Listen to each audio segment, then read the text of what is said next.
A powerful earthquake in the Philippines has damaged houses and infrastructure and caused landslides in more than 200 towns across 15 provinces. At least 4 people have died, with more than 100 others injured. The shallow 7.1 magnitude quake struck in Luzon, the Philippines' largest and most populated island, early this morning. It was the strongest earthquake to hit the Philippines inland in nearly a decade. Strong tremors rocked Luzon for up to 3 minutes. Hala, nag-earthquake pa rin. Shit, nag-earthquake.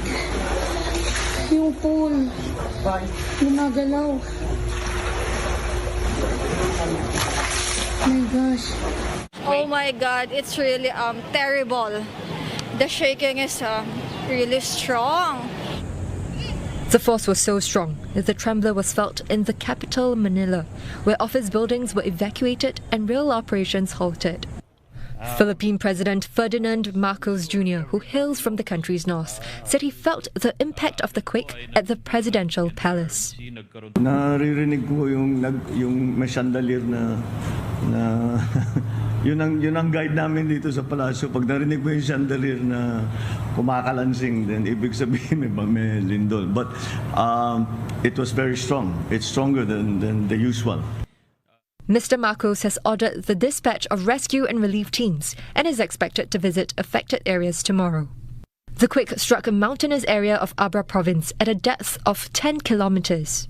Officials say it triggered at least 50 landslides and damaged hundreds of buildings, including the 431-year-old Bante Bell Tower, a popular tourist destination in Vigan.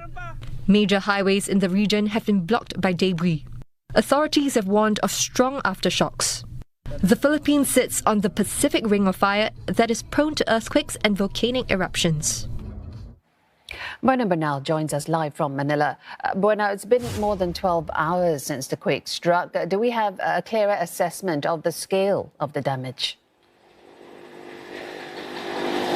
At least 400 houses have been recorded damaged so far. That's according to the Philippines National Civil Defense Office, and that's only in 2 regions affected that have already transmitted their reports to the national office. At least 61 schools and 3 bridges, all in northern Philippines, where the damage is concentrated. Now, due to that earthquake that hit 8:43 a.m.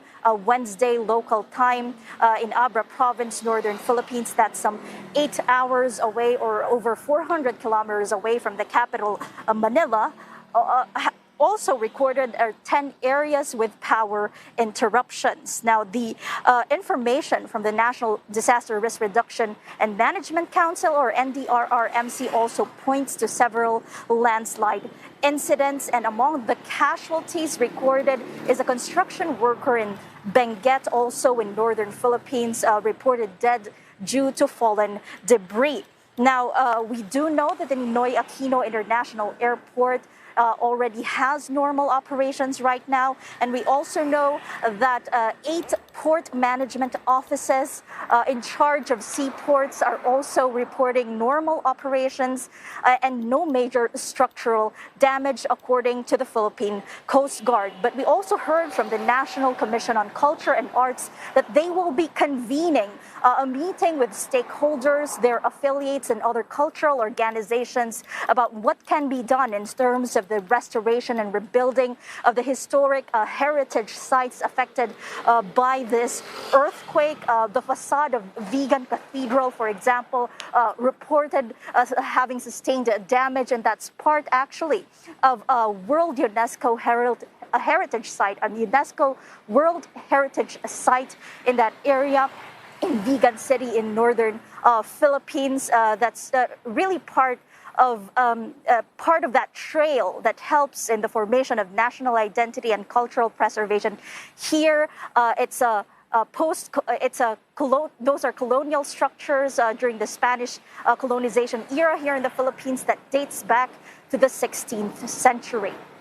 Well, even before the rebuilding, I understand that people are still grappling with aftershocks. 300 abouts since this morning. Thousands of residents have been displaced. How has the government been coping and helping those who have lost their homes?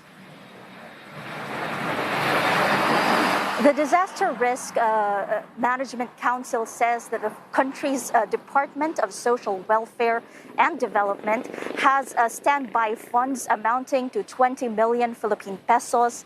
That's around 18 million US dollars, and that will help augment the relief operations of the local government units, which really are the ones in charge with the delivery of basic services as per the country's 1991 local government code. So they're kind of the frontliners here, those provincial, municipal, and city government units. But at the national agency, we also heard from the National Telecommunications Commission that they will that they have ordered telecommunications entities to provide stations where affected areas, mobile phone users there can have free charging stations and free calls due to the power interruptions in those affected areas.